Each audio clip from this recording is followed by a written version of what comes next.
আসসালামু আলাইকুম রহমতুল্লাহি ওয়া আজকে আলোচনা করব 31st নাইট নিয়ে। রাত 12:30 হাজার হাজার তরুণ তরুণী, হয় হল্লোড়, উদাত নৃত্য, আনন্দ স্ফূর্তি, বেসামাল আচরণী, হ্যাপি নিউ ইয়ার ধ্বনিতে রাজধানীর রাস্তাঘাট কাঁপিয়ে শিশু বৃদ্ধ স্থায়ী অস্থায়ী সবার ঘুমের 12টা বাজিয়ে দিবে। একে তো তাদের মুখেও যথার্থ অগ্নি, আবার তার সাথে যোগ হবে কান ফাটানো কামানের গোলা এবং বাঁধন মার্কা তরুণীর আর্তচিৎকার। দৈনিক মানবজমিনের প্রতিবেদন থেকে জানা যায় যে রাত 12টা বেজে 25 কাঁটা চুই চুই করছে। গুলশান 2 নং থেকে 1 নং দিকে রিক্সা করে যাচ্ছিলেন 31st নাইট উদযাপনকারী 2 তরুণ তরুণী। প্রবালী ব্যাংকের সামনে আস্তে ঝাঁপিয়ে পড়ে উশৃঙ্খল তরুণদের একদল সেই তরুণ তরুণীদের উপর। এক পর্যায়ে তরুণীটিকে টেনে হিঁচড়ে নামিয়ে ফেলে, হাত ছাড়িয়ে দেয় শরীরের স্পর্শকাতর জায়গাগুলোতে। অসহায় তরুণীটি তখন নির্বাক, শরীরে যা ছিল তার বেশিরভাগ তখন যুবকের টানাটানিতে ছিঁড়ে গেছে। 10 মিনিট এভাবে চলার পর পুলিশ জল কামান ব্যবহার করে অবশেষে মেয়েটিকে রক্ষা করে। রাত 12:42 একটি কার উশৃঙ্খল যুবকদের হাতে আক্রান্ত হয়। চালক ব্যতীত 3 জন ছিলেন তরুণী। উশৃঙ্খল যুবকরা গাড়িটির বনেটের উপরে গিয়ে টেনে বের করতে চায় মেয়েদেরকে। এক যুবক জানালা দিয়ে সরাসরি চুমু দিয়ে দেয় তরুণীটিকে। রাত 2:03 বাড়িধারার দিক দিয়ে দ্রুত গতিতে গাড়ি চালিয়ে আসছিল এক মাতাল যুবক, সাথে ছিল নেশায় বুদ্ধ হয়ে পড়ে থাকা 3 তরুণী। পুলিশ গুলশান 2 নং গোল চত্বরের সামনে গাড়িটিকে চ্যালেঞ্জ করলে যুবকটি ইংরেজিতে গালাগালিজ করে। পরে 50 জন পুলিশ গাড়িটিকে স্লো করিয়ে জিজ্ঞাসাবাদ করার মুহূর্তে গাড়ির সামনে দাঁড়িয়ে থাকা 4 পুলিশকে চাপা দিয়ে মাতাল যুবক গাড়ি চালিয়ে যায়। পুলিশ যতগুলো গাড়িকে চ্যালেঞ্জ করে চেক করে সব গাড়িকে ছিল মাতাল তরুণ তরুণী, ছিল বিয়ার, হুইস্কার, অসংখ্য ক্যান, বোতল। মদপ্য এসব তরুণ তরুণী পুলিশের সাথে ইংরেজিতে বাক্য বিনিময় করতে থাকলে এক পর্যায়ে তাদের বলেন, থ্যাংক ইউ, মাইরেন না, হোটেন আর আইবেন না। রাত 3:30 দিকে গুলশান বনানী ও বারিধারার রাস্তা বিয়ার খেলে ভরে গিয়েছিল।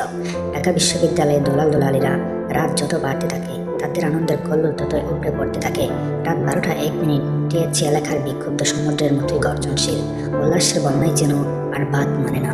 সাইলেন্সারবিহীন মোটরসাইকেলের উচ্চরব, প্রাইভেট কারের অডিও ক্যাচেটের উচ্চ ভলিউমের উত্তেজক গানের সুর, ছাত্রদের মিলিত কলরবে কোনো শীতের রাতের নীরবতা ভেঙে একই শব্দই ধ্বনি হচ্ছিল শুভ নববর্ষ।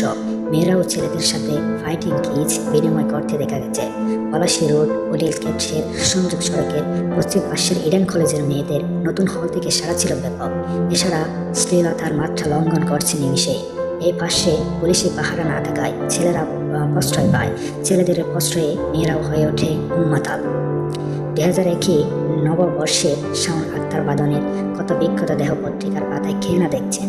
আরও কত বাদন সে রাত্রে যৌন ক্ষুধার্ত মানুষরূপী সাধকদের সুবলে দংশনে ব্যস্ত নেমেছে যে স্কুইজ কত বিক্ষত হচ্ছে তা পত্রিকার বিবরণে পাঠ করে সে সাপদের বিরুদ্ধে মনটা বিদ্রোহী হয়ে উঠলে যারা শখে ও স্বেচ্ছায় নিজের দেহ সম্ভ্রমের বাদন খুলে দিয়ে 31 নাইট অনুষ্ঠানের ক্ষুধার্ত শকুনদের ভুগে নিজেদের বিলিয়ে দিয়ে নাচিয়ে পরিতৃপ্ত করে এমন সেক্সরিফাইস করতে পারে, তাদের কি দোষ নেই?